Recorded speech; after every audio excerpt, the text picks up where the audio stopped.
Welcome back, everyone. I'm the Bella Gamer, and today we're going to be covering some of the little guys from the Tiansha character guide. Today we're talking about the Kobold and the Leshy. I just realized now there's actually a lot of little guys in the book.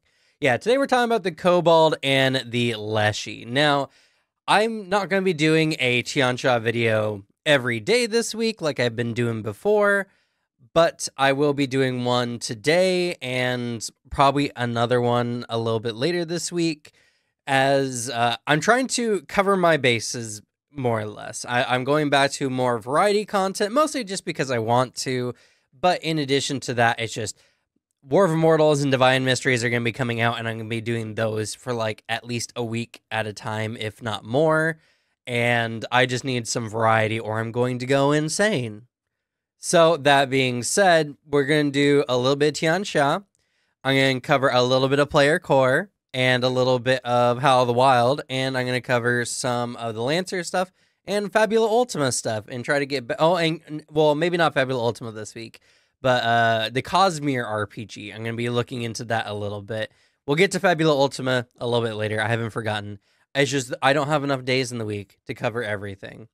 So, anyway, back to the video.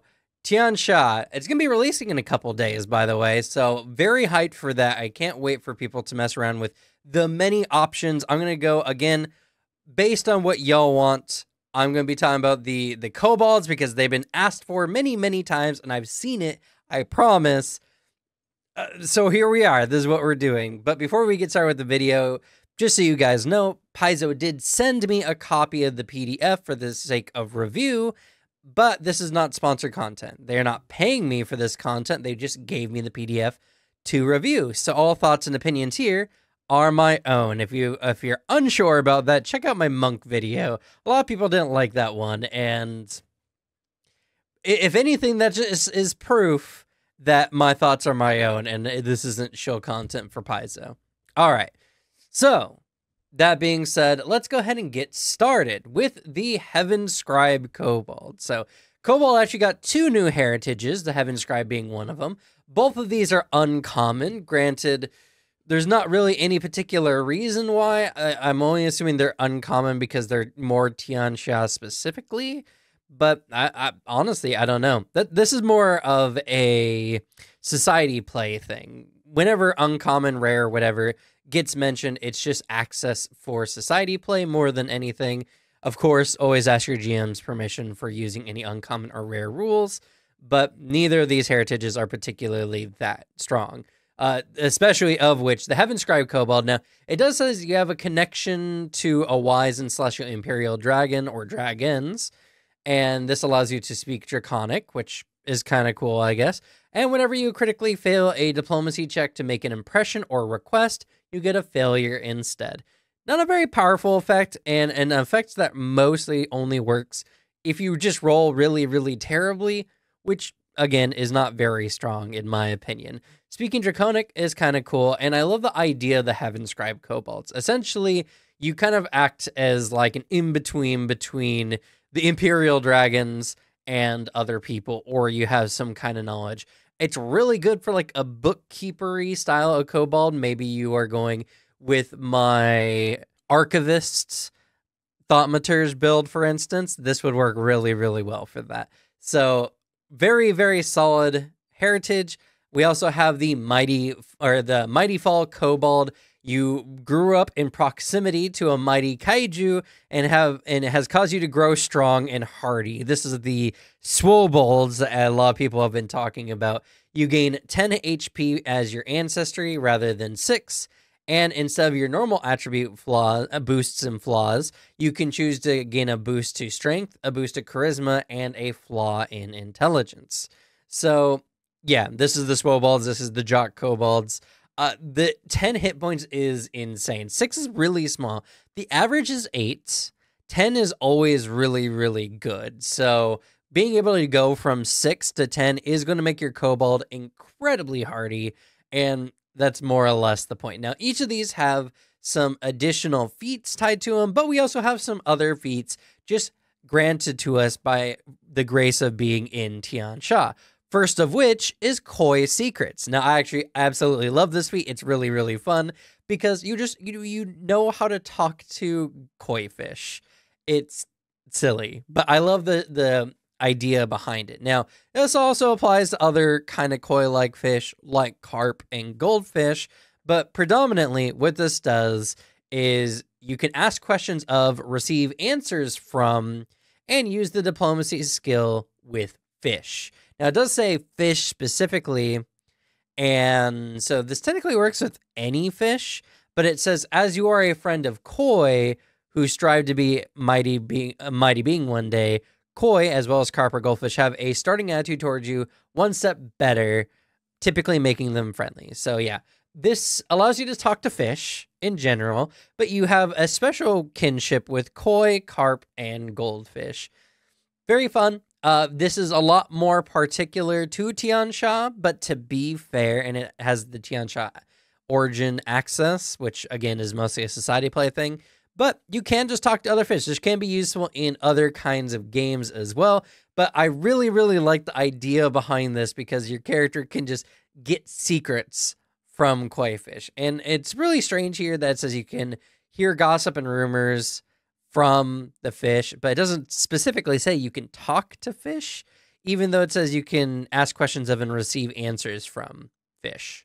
So weird that it just doesn't straight out say you can just talk to fish. I don't know, but personally, I enjoy this one nonetheless. It's so flavorful and lots of fun. Next one, we have just a general kobold feat, which is just called Duck.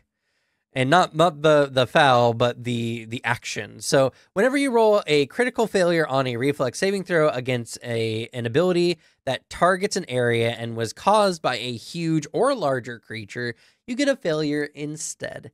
And whenever you roll a success against such an effect, you get a critical success instead. So essentially, you're a small little kobold, and it's way easier for you to avoid being hit by area attacks from huge or larger creatures. Genuinely, actually pretty good because this includes typically anything of a large dragon. I think large dragon, yeah, or a large adult dragon or older. So adult and ancient dragons, you actually can avoid their breath effect more easily, which is kind of cool. So this is a pretty powerful effect in all honesty, and there's a lot of applicable uses, but mostly for the end game. Typically early in the game, you're not going to come across anything much bigger than a large creature. So that's something you should keep in mind, but Duck is genuinely pretty good. Now, next we have a feat specifically for the Heaven Scribe Kobold heritage, and absolutely this is great. I love this one, and this is actually an S tier feat because it provides some decent bonuses, but more directly, this inherently enhances your character's story. So what it does is, if you meet a stranger who has some political standing in Tian Sha, they might know someone from your family line. You get a +2 circumstance bonus to diplomacy checks to make an impression or a request when speaking to politicians or other officials. This is really, really good, but what this does, in addition to the fact that this just makes you a better face when dealing with politicians, this enhances your character story. You can add characters to your backstory. The GM might be able to insert characters into your story, and this might entangle you with some politics in Tian Sha. So it's really good, and honestly, this one could be easily done for other areas in addition to this. Tian Sha just has a better history with this, but if you're going with like a homebrewed campaign, this is just a generally really, really good feat. So don't overlook this one. If you're a Heaven Scribe, this will enhance your game by just giving you so many opportunities to have your backstory or something related to your character that directly affects the story or part of the setting, which is always really fun in tabletop. Next, we have actually another heritage feat for the Heaven Scribe Kobolds. We have the Imperial Dragon Potion. So during your daily preparations, you can spend 10 minutes to create a variant energy breath potion, which has the Kobold trait in addition to its normal traits. The variant potion is influenced by Imperial Dragon magic, granting it the effect corresponding to your dragon benefactor. Now, this is the parts, well, let me finish off the sentence here. The DC for the breath is either the higher of your class DC or spell DC. Now, the potion becomes inert if not used by your next daily preparations, so it has no value if sold. So, this is one of the weird ones where nothing up until this point, when it has come to the Heavenscribe Kobolds, has mentioned a Imperial Dragon benefactor. You were never asked to make a choice. And so this one can be confusing. And I can imagine already many players, even some of my own, asking, who's my dragon benefactor? They wouldn't know. They'd never been asked by the game to actually decide that. And this is something that I feel was just kind of missed when doing the Heavenscribe stuff. It's something where you should have just in the actual heritage say, you have an Imperial Dragon benefactor, pick Forest, Sea, Sky, Sovereign, or Underworld as your benefactor. This may affect some feats later on. Something like that would have made this easier, but more or less, if you're watching this and you're curious about it, you get to choose, essentially, or you can ask your GM if they have a better idea.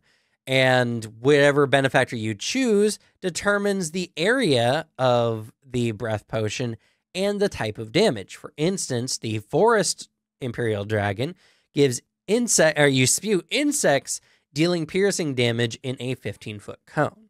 So it's a really good effect. It just gives you a free Imperial Dragon potion once per day, and its DCs are based on either your class DC or your spell DC, making this absolutely amazing for spellcasters. And this is a thing that many crafters always kind of lament, is the DCs for magic items typically are really bad, because if they're not at your level, then they have underleveled and thus are way harder to affect creatures that are within your general difficulty range. So this allows you to bypass that effect with, granted, a singular potion, but still pretty good. So the Imperial Dragon Potion is an incredibly solid potion. And finally, we have a Mighty Fall Kobold heritage with Kaiju's Footfalls. So this allows you to cast Enlarge as an innate primal spell twice per day, which is really cool. That's twice per day, not just once per day like most other standard feats or abilities give. And the first time each turn you high jump, leap, or a long jump while affected by this spell, creatures of your size or smaller, which, by the way, Enlarge doesn't increase you by a size increment, it makes you large. Obvious by Enlarge, but still, Enlarge does make you just size large no matter what size you are. Anyway, so your size or smaller, adjacent creatures to where you land must make a reflex saving throw against your class DC or spell DC, whichever is higher. If they fail, they're knocked prone, and if they crit fail, they're knocked prone and they take 2d6 bludgeoning damage. Now, I don't like how this is set up here, because there's this little line at the bottom that looks like it's a part of the crit failure effect, but it's actually just a separate line. But it says at 17th level, you can choose to heighten this innate enlarge spell to the 4th rank. So this makes you huge, and only the largest of large creatures, predominantly kaijus, are the only ones who will not be affected by your Kaiju's Footfalls. Now, this one is a little weird. I do appreciate the benefit to Enlarge. Not only does it enhance your damage and enhance your reach, but it can enhance a lot of other effects like emanations you create, so even spellcasters can necessarily benefit from this one.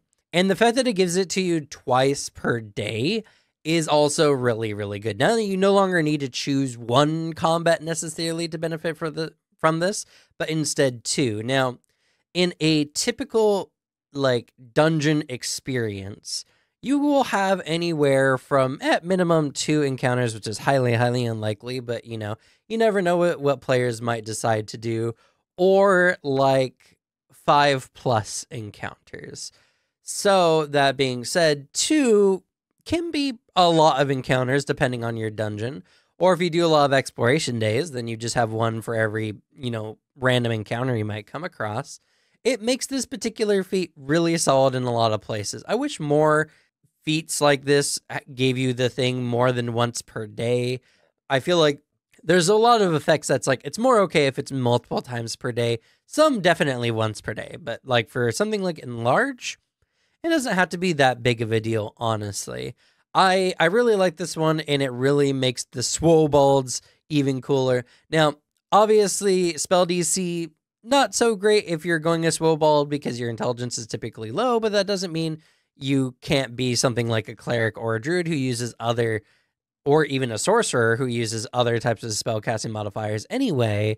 But still, just something I figured I'd mention. It's very interesting. I really love what they've done with the kobold here. They've added a sense of culture with a lot of kobold stuff, which I think is something that kobolds have definitely been lacking up until this point, at least in 2nd edition Pathfinder, which is the one I have the most experience with. I don't have a lot of experience with 1st edition Pathfinder, to be honest. And a lot of people just kind of see kobolds, and it's often how they're portrayed, as these little like cave-dwelling little weirdos. So this one gives them, at least the Heavenscribe kobolds anyway, a much grander sense of like culture and being a part of like the general populace, which I think is good and necessary almost in a lot of ways. So I really like these changes to the kobold, but let's go ahead and talk about the leshies next. So speaking about the leshies, they added 2 new heritages. They added the Chrysanthemum Leshy, which is actually really, really cool. One of my favorite ancestries we've seen up until this point, and something I hope to see a lot more of done in this fashion. So if you pick a Chrysanthemum Leshy, you get a +1 circumstance bonus to saving throws against poison, as you know, your petals are known for medicinal uses and great against poison. Very good. But also, during your daily preparations, you can harmlessly pluck a few petals from your head and steep them in fresh water to essentially make a special tea. This tea is essentially a lesser antidote. And at 6th level, it becomes a moderate antidote. And at 10th level, it becomes a greater antidote. And at 14th, a major antidote. The tea loses its effectiveness if it's not consumed before your next daily preparations. I love this. I want more ancestries to give a scaling benefit to like an item or something. Maybe a talisman would be really, really cool that you can create every day. Sure, it's not many, it's only 1. But the fact is, you're always going to have it on hand. And that's the thing with antidotes. They're always good to have one on hand, just in case you come up with a creature with a particularly nasty poison. So that being said, this is a really powerful effect because it's there when you need it. When ancestries typically give you a bonus to a thing that normally isn't like always useful or is useful in very niche situations, this is similar to that, but I'll say, rather than like the Peach Child Leshy, which we're about to talk about that lets you talk to animals, this one is handy when you need it desperately because poisons can be really, really bad in the game. So the Chrysanthemum Leshy is really cool and definitely one of my favorite Leshy heritages.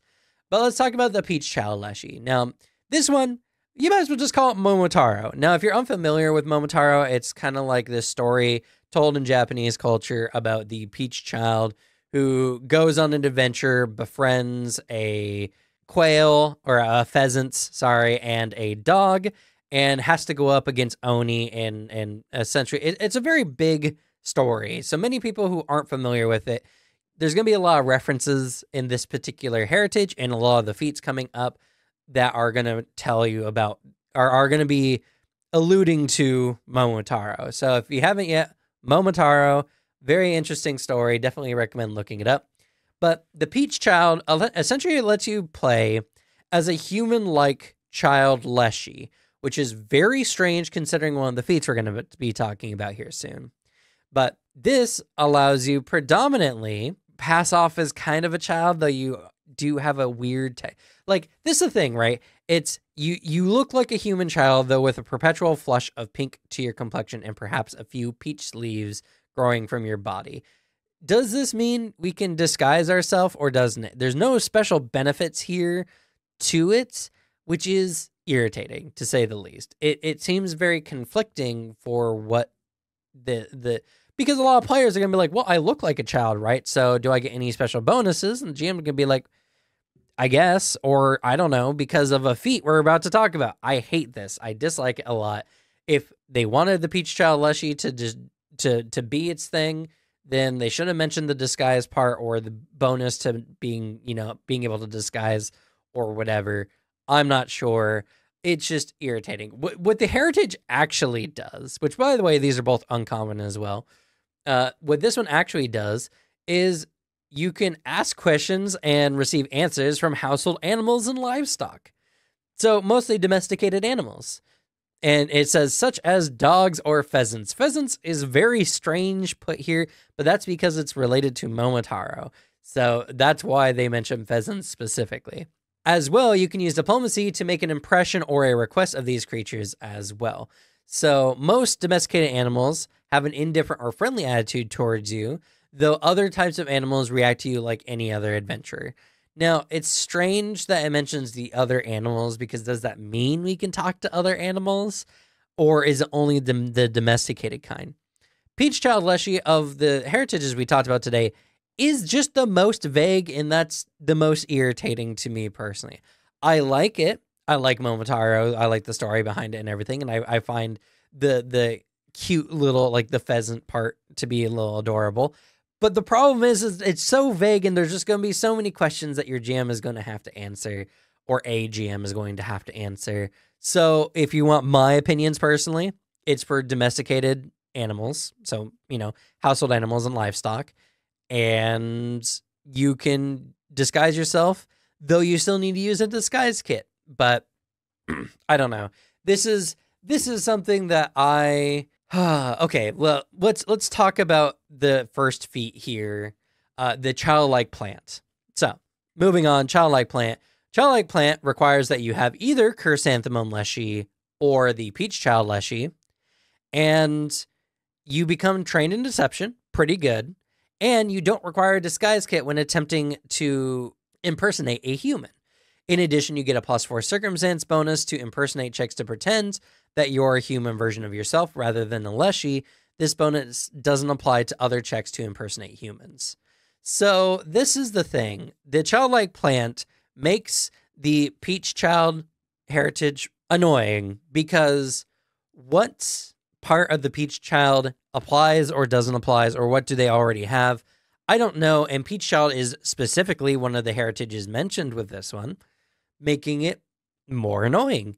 So I wish they had cleaned this all up. I do like these feats. I do like these heritages. Don't get my complaining as an indication that I don't like it. I just think it's too vague. And while many of you may be able to come up with your own answers, many more won't be.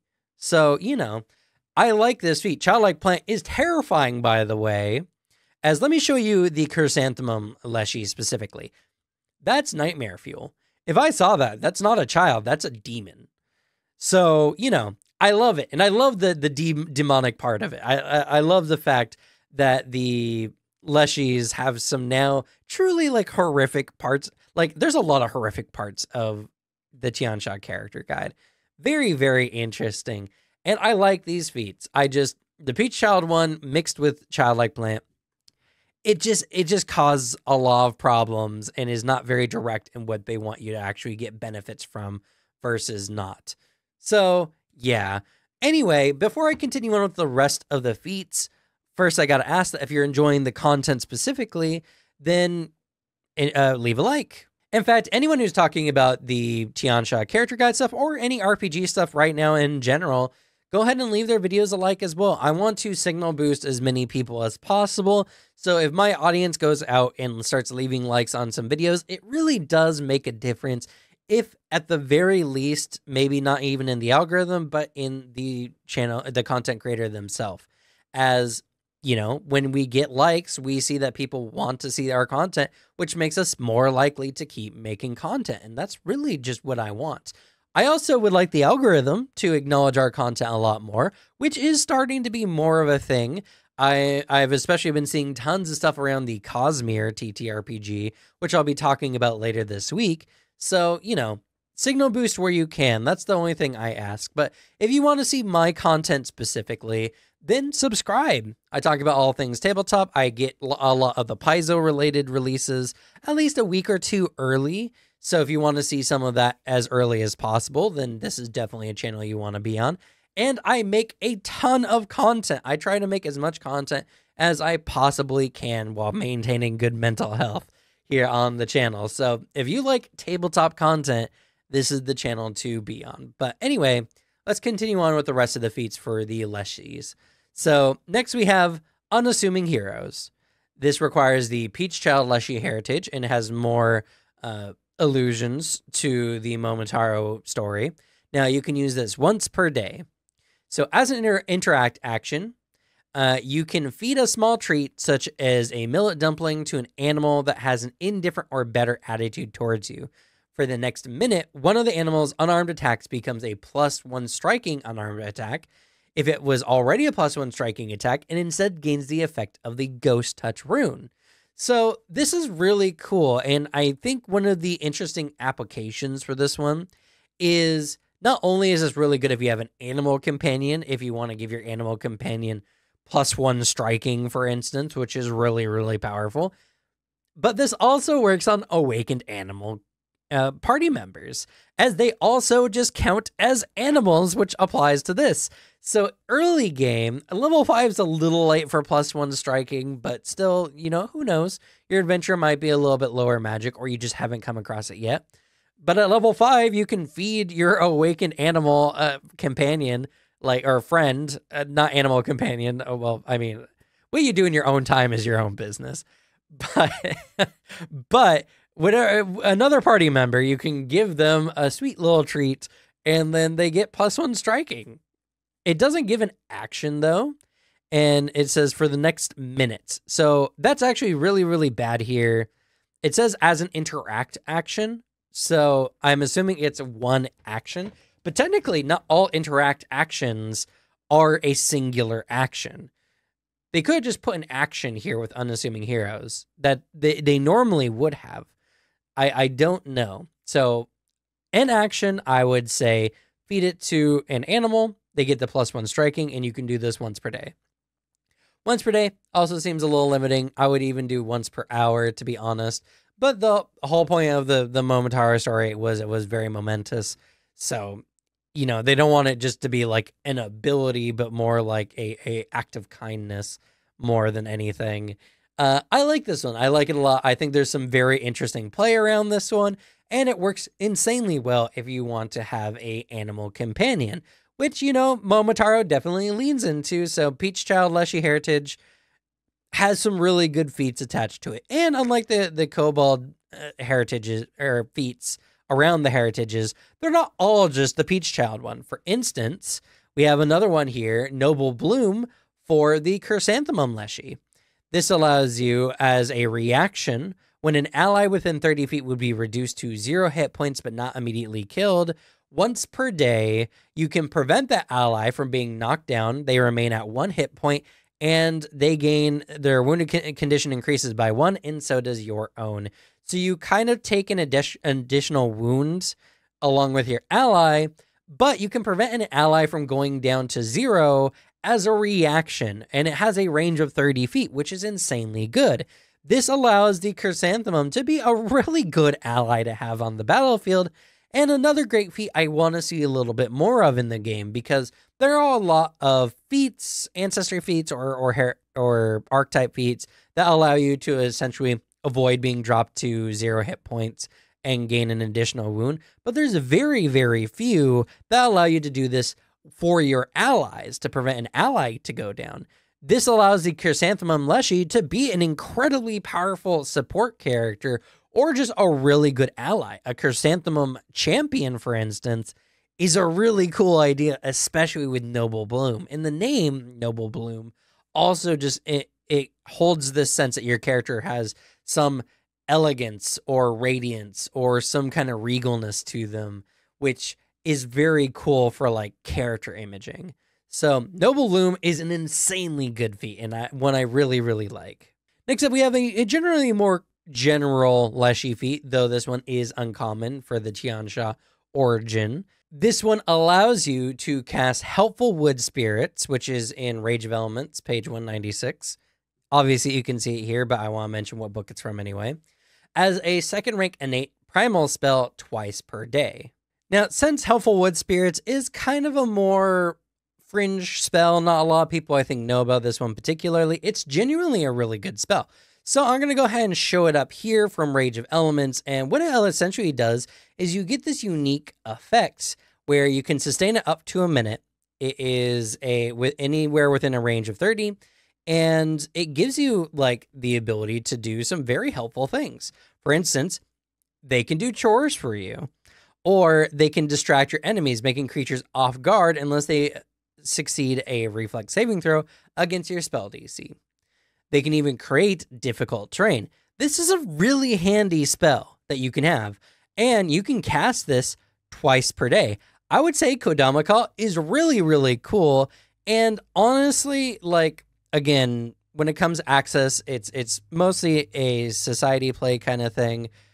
I would allow most Leshies to kind of take this kind of thing. This allows you to kind of use woodland spirits to benefit you in some form or way. I really like this particular spell, and the fact that you can get it through an ancestry is even better. So Kodama Call, I would say, is a really, really good spell. Green Dash, the next feat we're talking about, is also really good, but a little funny. And this one is not uncommon, one of two not uncommon ones here in this list.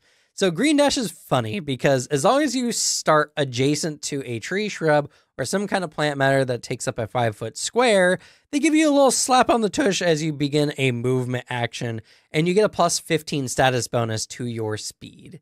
They encourage you, you get some benefit from them. I like to imagine that they just give you a little smack on the tush, and they send you on your way, and you get a 15-foot status bonus to your speed for that movement. I mean, you can use this once per 10 minutes. It's not bad. Honestly, if you're a druid, this is insanely good because you can create your own plants in a, this actually would be really, really good for my Envoy of the Lantern King build that I did here on the channel as well as this, because a lot of it is for creating difficult terrain using plants and stuff like that. And now being able to just move extra fast, especially if you have a class that gives you the ability to move through difficult terrain created by plants or other kind of like natural things, Green Dash is actually really, really strong. And a 15-foot status bonus to speed is actually really rare. You don't see that. Mostly it caps out at 10 feet. So I would say Green Dash is definitely an interesting feat to look into, and you might have some interesting strategies around it. Sash of the Wind is another Momotaro reference, and this one allows you to create a iridescent sash that loosely drapes over your shoulders that buoys you through the sky. Essentially, this just allows you to cast Fly on yourself as a 4th rank innate primal spell once per day. Now, if the sash created by this feat is removed, the spell immediately ends. I don't know when that would ever happen, and again, that's more just an allusion to Momotaro, but still, it's pretty good. Essentially, you just, as a 9th level feat for a Leshy, I guess from Tiansha, but honestly, I don't see a reason not to just make it for any type of Leshy. They can fly. Pretty good, honestly. And there's not really too much to say about this one. It's just very flavorful version of a flight-based archetype feat, which, I don't necessarily have any problems with. Now, here's an insanely cool feat. And again, there's a lot of these that it's very weird that they are just Access Tiansha Origin. Again, not a problem for most tables, but still, some of these could have just been made common for all I care. But this allows you to, as a 13th level feat, to cast Spiritual Guardian as a 5th rank innate primal spell once per day. And the manifestation of this is some kind of nature spirit or kami of the land, making it very flavorful. And at 17th level, this is heightened to 7th rank. Pretty good. A free spell that you can get, a pretty good one, and one that is, again, very flavorful and has so much great imagery around it. I mean, like, I love Kami and Kodama. A lot of image of nature spirits from Japanese culture is really, really good. So this already fills my head with a lot of very cool, interesting ideas. Honestly, playing a Leshy Druid with some of this stuff seems really cool. Seems very, very interesting. So Flower Chimera is definitely one of my favorite feats here when it comes to the Leshy feats from the Tiansha character guide. Last but not least, we have Return to the Seed. Now, ironically, this one is not Access Tiansha Origin, even though, again, it relates to more of the birth of Momotaro more than anything. But when you die, you can choose to instead fade away. Your corpse is swallowed by the earth, leaving behind only a seed. The seed is rather fragile, having only an AC of 10 and 1 hit point. And another creature can spend 1 minute to plant the seed in a safe space and water it. If so cared for, the next morning a tree grows from it with a single large fruit or flower bud that opens up to reveal you alive and return to maximum hit points. I like this one. Now, of course, this is an immortality feat. Essentially, as long as you're not dying more than once a month, your character will live forever. Now, the one thing about this that I do like as well is that it's not just like pure immortality, like you can't age or anything like that, because it just says you are there. That means if you die of old age, you just come back and maybe you get to live an extra day or something like that in a horrifying, like Junji Ito style, like why won't they let me die situation. But this is immortality that is dependent on a few things. It's dependent on, one, nothing happens to your seed, which most of the time won't be the case unless a creature knows specifically that this seed is important. And two, it requires another creature to aid in essentially your resurrection, which is really good, both narratively, but also more from like a balance standpoint. There's no just like automatic revival. There's no revival that can't be stopped by anyone. This, of the many like immortality based things, which a lot we're going to actually see here in War of Immortals that's coming out in late October, I might add. This one seems a lot more balanced, honestly. Again, your character is more than likely going to survive whatever situation happens, but in the case of a party wipe, your character dies too with the rest of the party. There's no like being the only survivor because you just have some form of immortality. No one is going to be there to plant your seed unless it might be, I don't know, a long time later, which might be very interesting for a character coming back in another storyline. So Return to the Seed, I would say, is an incredibly interesting feat that has a lot of interesting story potential. And that's going to be it for the video. Oh, there we go. Sorry, but I was trying to do something and it messed up on my screen here. So this has been a very interesting set of ancestry buffs, and there's a lot. Over half of the character guide was dedicated purely to either new ancestries, which I will talk about in a future video, or increasing ancestries tied to the Tian Xia region, except for Tengu, which is very sad, incredibly tragic considering Tengu are they're in the book, they're right here, and Tengu didn't get anything. It's so sad. I don't know why that was the case, but here we are. So there will be more videos to come. Don't worry, even if the next Pathfinder related video isn't Tian Xia related, I just have had a lot of literally some of the biggest book drops have all happened within the last 6 months. 3 major books, all within 6 months. It's actually less than that. Let's see, the first one was in May. So there was May, June, July, August. 4 months, the last 4 months. There's been 3 huge book drops, and I just, like for my sanity's sake, I just can't cover everything, not at least in a timely fashion, but I do intend on going back, covering over some of the archetypes I've missed, talking about some of the rule changes from Player Core 2, and in addition to this, talking about more stuff from the Tian Xia character guide, because this book right here is my favorite that's released so far, and probably will be my favorite book. Granted, Divine Mysteries might take that spot. We'll see. We'll get to that at the end of the year, but hopefully you all are enjoying. Let me know what other things you would like for me to cover in the last few books, not just Tian Xia character guide, but hey, if you want some more stuff from the Tian Xia character guide, I'll hear that from you as well. We're going back to some more variety content, so for my Lancer viewers or my Fabula Ultima viewers, those videos are coming somewhat soon. Fabula Ultima a little bit later. And I'm also going to be talking about the Cosmere RPG, which if you're unfamiliar with it, then boy, do I have a very hype situation for you. I've already put money in for the Kickstarter. I put $100 in to get a couple of the books. So I'm very hyped to share some of that stuff with you guys. But that's going to be it for me today. So thank you all so much for watching. Good luck with your games. Leave the bad luck and reviews to me. And I'll see y'all next time. Bye.